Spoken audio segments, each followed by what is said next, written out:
অনেকের বিরুদ্ধে ঋণ খেলাপের অভিযোগ ছিল এবং তারা আদালত থেকে স্টে অর্ডার নিয়ে তারা নির্বাচনে অংশ নিয়েছেন এবং নির্বাচন কমিশনেও অভিযোগ উঠেছে যে তারা অনেক ক্ষেত্রে ছাড় দিয়েছে, শিথিলতা প্রদর্শন করেছে। এছাড়া দ্বৈত নাগরিকের বিষয় নিয়েও অনেক প্রশ্ন উঠেছে। এরকম অভিযোগ উঠেছে যে অনেকে দ্বৈত নাগরিক এবং তারা প্রয়োজনীয় যে ডকুমেন্ট না দিয়ে তারা নির্বাচনের প্রতিদ্বন্দ্বিতা করার সুযোগ পেয়েছেন এবং এই দুটো যখন ঘটেছে তার তাৎপর্য আছে। প্রথমত, এইসব সমস্যা উদ্রেকে হতো না, এইসব সমস্যা সৃষ্টি হতো না যদি নির্বাচন কমিশন আমাদের যেই নির্বাচন ব্যবস্থা সংস্কার কমিশনের পক্ষ থেকে আমরা যে সুপারিশগুলো করেছিলাম, আমরা একটা সুপারিশ করেছিলাম যে 6 মাস আগে যে ঋণ খেলাপিদের ঋণ রেগুলারাইজ করতে হবে এবং অভ্যাসগত ঋণ খেলাপিদের কোনোভাবেই তাদেরকে নির্বাচন অংশগ্রহণ করতে দেওয়া হবে না। নির্বাচন কমিশন যদি এটা গ্রহণ করত তাহলে কিন্তু ঋণ খেলাপি মানে কি, যারা অভ্যাসগত ঋণ খেলাপি তারা হলো মানুষের পকেট কেটেছে, তাদেরকে আমাদের আইন ভঙ্গকারীদের কিংবা যারা মানুষের পকেট কেটেছে তাদেরকে আমাদের যে আইন প্রণেতা হিসাবে নির্বাচিত হওয়ার সুযোগ থেকে বঞ্চিত করা যেত। তো এটা একটা জটিলতার সৃষ্টি হয়েছে। আর যেটা নির্বাচন কমিশন করেছে তার আগে যে আদালত যে তাদেরকে সুযোগ দিয়েছে এবং আমরা জানতে চাই কি বিবেচনার সুযোগ দিয়েছে। যে সুস্পষ্টভাবে আদালতের রায় আছে মনোনয়নের ক্ষেত্রে নির্বাচনের কমিশনেরই সিদ্ধান্ত চূড়ান্ত। যে প্রথমত রিটার্নিং অফিসাররা মনোনয়নপত্র বাছাই করবে, তারা চূড়ান্ত প্রার্থীর তারা কাদের মনোনয়নপত্র বৈধ অবৈধ এটা নির্ধারণ করবে, তারপরে আপিল করার সুযোগ পাবে এবং নির্বাচন কমিশন সিদ্ধান্ত নেবে এবং নির্বাচন কমিশনের এই সিদ্ধান্তই কিন্তু চূড়ান্ত হওয়ার কথা।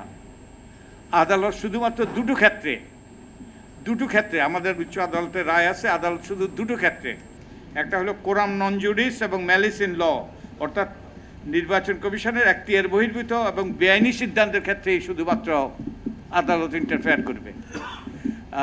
কিন্তু আমাদের আদালত 2018-তে ব্যাপকভাবে ইন্টারফেয়ার করেছে এবং শেষ দিনও মনোনয়ন বৈধ করেছে, অবৈধ করেছে। তো এবার আমরা জানি না, এবং আপনাদের জন্য খতিয়ে দেখার এটা একটা সম্ভাব্য ইস্যু যেটা আপনারা খতিয়ে দেখতে পারেন এবং আদালত তার এখতিয়ার বহির্ভূতভাবে এই যে malice in law and coram non judice এগুলোর বাইরে আদালত হস্তক্ষেপ করেছে কিনা। আমি আদালত অবমাননা করতে চাই না, কিন্তু আমাদের নাগরিক হিসাবে আমাদের অধিকার আছে আমরা প্রশ্ন তোলা, আমরা আদালতকে অবমাননা করবো না, আমাদের প্রশ্ন তোলার অধিকার আছে।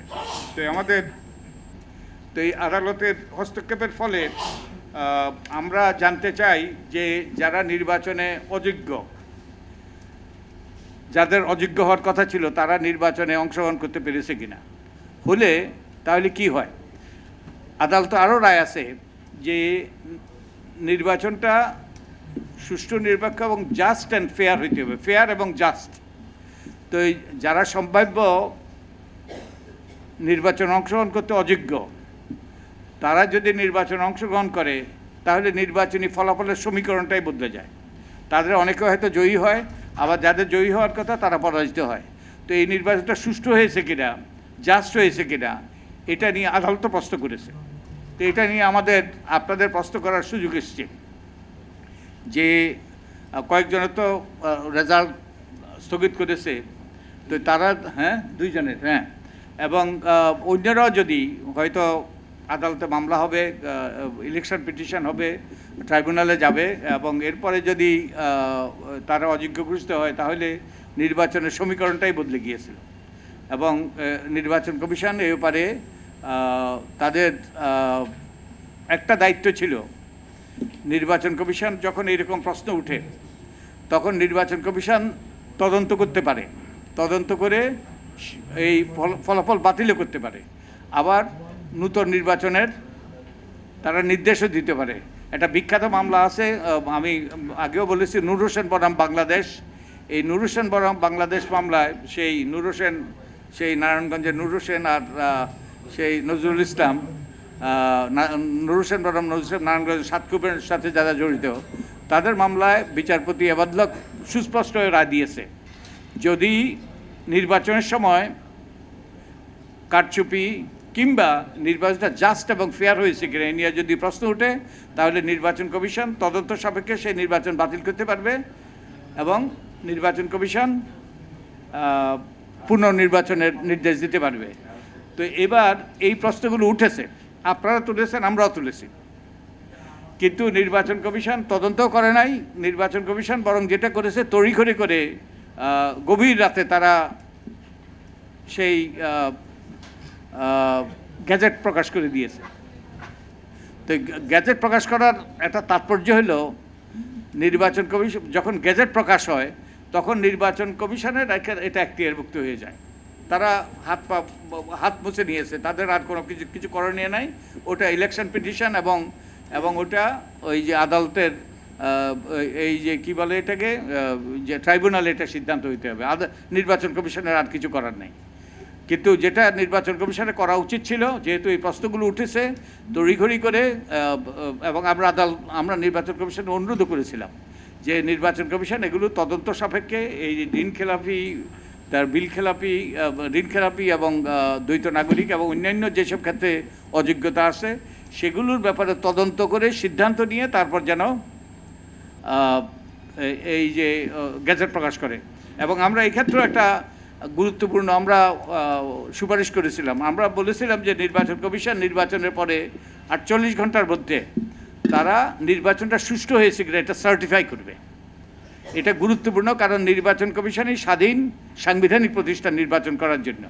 এখন তারা যেটা করে, যেটা রিটার্নিং অফিসাররা যেই ফলাফল দেয় এটাই তারা গ্যাজেট হিসেবে প্রকাশ করে দেয়।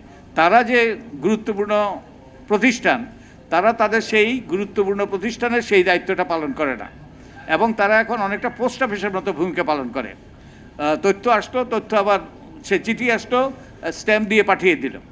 কিন্তু নির্বাচন কমিশন, আমরা এই প্রস্তাব করেছিলাম, এটা যদি করা হতো তাহলে নির্বাচন কমিশন তদন্ত সাপেক্ষে এগুলো মীমাংসা করে তারপরে এগুলো প্রকাশ করত,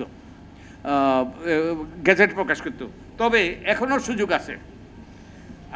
আইনের, আপনারা যারা নির্বাচন বিট করেন আপনাদের জানার কথা, আইনের 91 ধারা